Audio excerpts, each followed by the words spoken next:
Battlefield 6's beta just came out and people are losing their minds over it. This discourse made me remember the first time we got to see the reveal trailer of Battlefield 1, the Seven Nation Army song that matched some intense in-game engine moments. We knew we were in front of something special, yet we just couldn't explain why. When the game came out, it blew us away, and today it is still regarded by a large number of players to be the best Battlefield game ever released. It reached a peak of over 30 million players at that time, and the Battlefield franchise felt like a juggernaut that just wouldn't slow down. But we all know the rest. Battlefield 5 came in like a sledgehammer with its shorter content with almost no innovation, while it sold around half the units of its predecessor, which in turn would shatter the solid base that Battlefield 1 had earned. Then, Battlefield 2042 arrived, littered with visual bugs and audio glitches, an uninspired gameplay loop, an atrocious netcode, and weapons that lacked the care and attention that people expected of a Battlefield game. It killed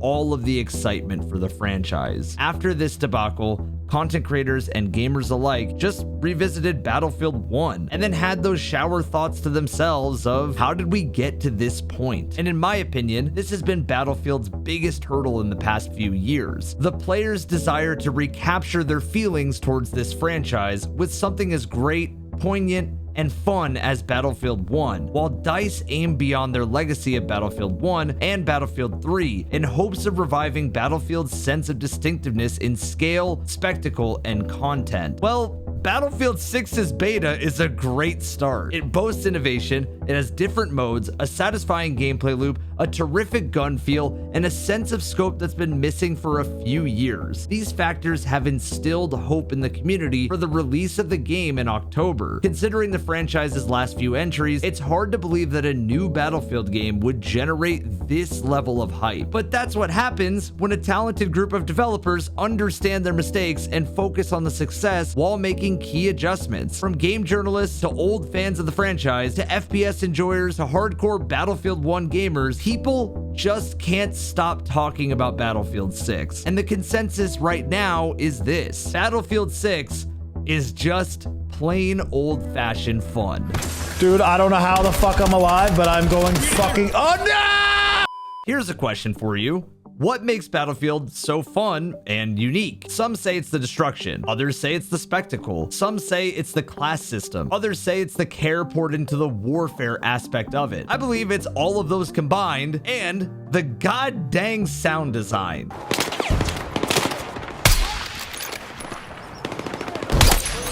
I had to stop playing mid-match and just ask myself, is this what war really is like? I don't want to be here, but I'll play it in a video game. In AAA game development, it's hard to find developers that mean what they say and say what they mean. The phrase, "we're listening," gets thrown around the developers and publishers alike just to dismiss the anger of dissatisfied gamers and please the satisfied ones. EA has been at the center of those talks multiple times, with the Battlefront loot box controversy or even statements made by the CEO, Andrew Wilson, that proved to be out of touch at best and misleading at worst. Ask yourself this question first.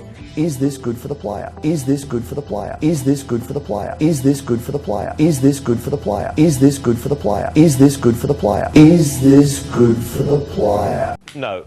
Time and time again, the online community proved it knows better. And yet, when DICE made their developer insight into Battlefield 6, the talk shifted in their favor. I don't think it's unwarranted. Why? People saw the spectacle, they heard about the class system, they witnessed the care with their own eyes, the same care they had seen with Battlefield 1's trailer long ago. But it didn't stop there. They kept on announcing features to immerse the players in their gameplay experience, and while not sacrificing accessibility, they are implementing 4 voice chat options, including auto mode voice chat, proximity voice chat, flatline voice chat, and directional voice chat, AI soldiers that will fill in for real players if the server does not reach the required potential, and the game will receive quarterly updates, on top of announcing in an interview with a Taiwanese outlet that they want to enforce destruction while not letting it go out of control. Quote, "We aim to create interesting, environmentally stimulating effects through destruction, primarily creating interesting scene changes. They did thorough research on time to kill by testing different values before settling on the current one, fixing those time to kill issues that modern Call of Duty games especially have been known for. They also revamped the gun field to make sure it's as crisp as it's ever been. On top of that, they are focusing on ease of use, and to that end, they said that Steam will not require the EA app to launch the game. Considering the many problems with that app, I'd say it's a good thing. They are also committed to their fight against cheaters, and it seems like secure or safe boot will be a requirement to play Battlefield 6 on PC. Now, was it a pain to set up secure boot?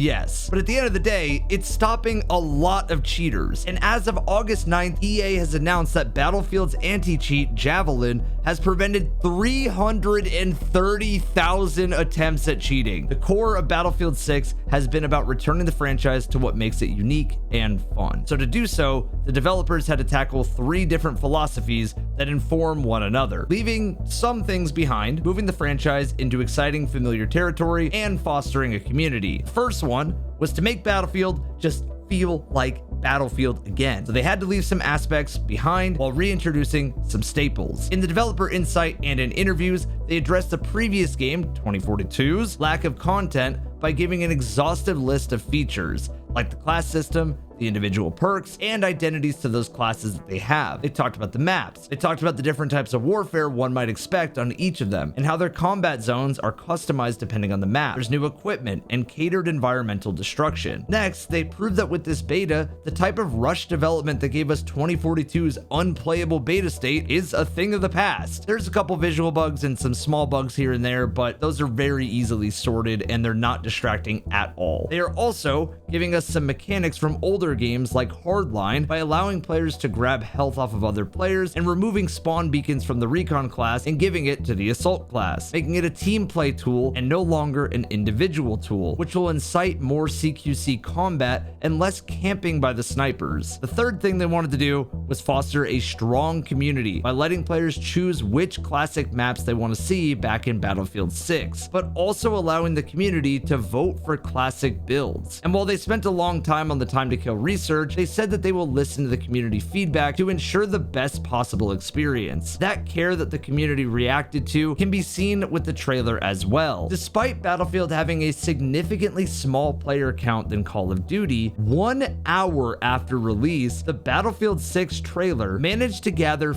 50,000 more likes than Call of Duty Black Ops 7's trailer did after a whole month of time. And the numbers for the beta are looking very good. It's not like Battlefield didn't have a massive audience. It's just that Battlefield hasn't been Battlefield for a hot minute. The beta also just set a new peak of 473,000 concurrent players on Steam alone. This record just beat out Monster Hunter Wilds, which held the record with 463,000 players. With all of that being said, while the vibe around Battlefield 6 has been positive, the beta has proven that EA and DICE still kind of need to work on their servers. On top of that, PC Gamer reports that EA had some unrealistic expectations about this game. This is largely due to the fact that the game's development has been more expensive than planned. But while EA's prospects are implausible, DICE developers are trying to manage the expectations, and they're saying that they want to reach a number that's at least above the last entries, but closer to Battlefield 1's 30 million players. I believe this one will beat out even Battlefield 1, by the way, but 100 million players is unreal. What is EA smoking?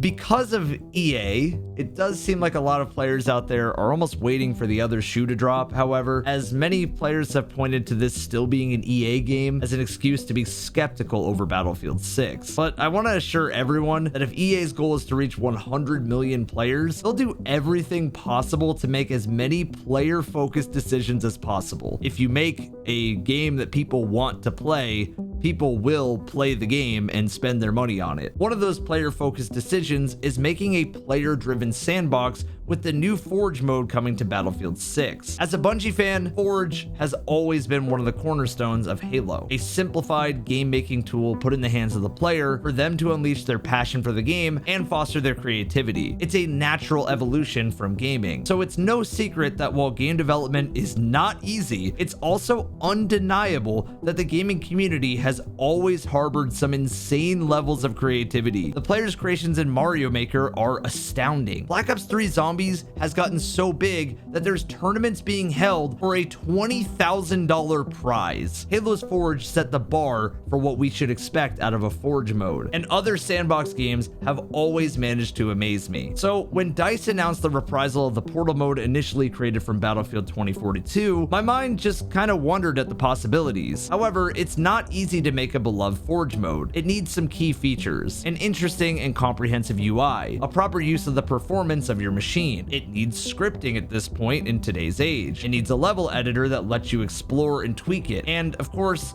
a server browser that lets you share your creations and quickly access creations made by your peers. Andrew Wilson, the CEO of EA, even said that, quote, "This type of player-generated content serves to unlock the full potential of our strategy." And while this strategy may be elusive to us, I believe that the strength of DICE's marketing for Battlefield 6 so far gives us just a glimpse into that 100 million player goal. Now, I know it's an entire team effort to make a game special. I'm not denying the many talented developers that go and put their hard-earned work into this freaking project, man. But what I am saying is that Vince Zampella has not really missed, and having a director that EA is actually going to fully listen to means something big. If you don't know who Vince Zampella is, let me tell you that he's the innovative mind behind some of the most treasured video games in modern history, with a track record most people in the industry would love to have. He is the lead developer on Medal of Honor. He was the lead developer on Call of Duty, Call of Duty 2, Call of Duty 4, Modern Warfare 2, Titanfall, Titanfall 2, and Star Wars Jedi Fallen Order. He founded Infinity Ward and later founded Respawn Entertainment. And if he says, quote, "I've worked on a lot of titles over the years and can confidently say that Battlefield 6 is something special," then as far as I'm concerned, I gotta believe him. And if you require further proof that the franchise is in good hands, well, here is what he had to say about Battlefield 2042. Quote, "I think they just strayed a little too far from what Battlefield is. They tried to do a couple of things that were maybe ambitious, grow the player count, etc. I don't think they spent enough time iterating on what makes that fun." That being said, I do think DICE may have spread themselves a bit too thin in some ways. In today's modern age, it seems like a multiplayer game either has to be live service, a hero shooter, or it needs to be a battle royale to succeed. And Battlefield will probably have the battle royale mode, which I just hope doesn't create the same issues that it has for Call of Duty. If you don't know, Warzone was a goldmine for Activision, but it became the sole focus of Call of Duty, to a point where everything else in the franchise lost the attention, and now even Warzone is a shell of its former self. I pray that this doesn't happen to Battlefield. BRs grant views and eyes of potential players to get to that 100 million players scoreboard that EA wants. And while streaming requires those views, and not everyone who is watching is always playing, they are a huge billboard, so it makes sense to include one if you're EA. But just like loot boxes were the plague of multiplayer games a few years ago, having a BR is a polarizing opinion in today's gaming climate. I'm happy it's in the game for players who like this type of content, but I wouldn't lose sleep over not having one personally. If this beta is any indication of how the larger community will feel about this game, then Battlefield 6 might also be the win fans have been waiting for. Battlefield might really be back, and that is great for gaming.